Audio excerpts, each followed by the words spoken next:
তার পাশাপাশি দেখতে পাচ্ছি কিছু মানুষ আছে যারা ফ্রিতেও ফর্ম ফিল আপ করেছে, ভাই তাদেরকে ধন্যবাদ। আর যারা কিন্তু এই মানে কি বলবো এই লুটপাট করছিস।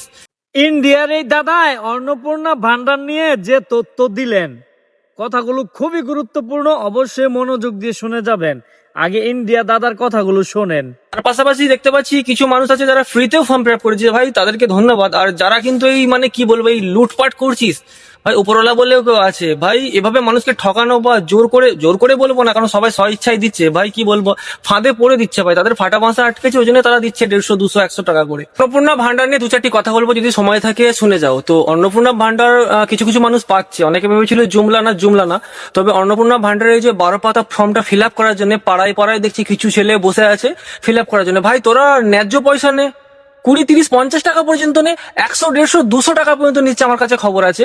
তো আমারই এক দাঁত কাদানে বন্ধু আছে, আমি খবর পেলাম যে সে 100-150 টাকা করে নিচ্ছে। ভাই তুই না ভাই ভারতবর্ষের একটা মানে স্বচ্ছ নাগরিক, তুই তো লুটছিস মানুষকে। মানে তোকে একা বলছি না, যারা এই কাজগুলো করছে ভাই 20, 30, 40, 50 টাকা পর্যন্ত মেনে নেওয়া যায়, 100, 150, 200 টাকা করে মানুষের কাছে নিচ্ছে, এগুলো কিন্তু ঠিক না।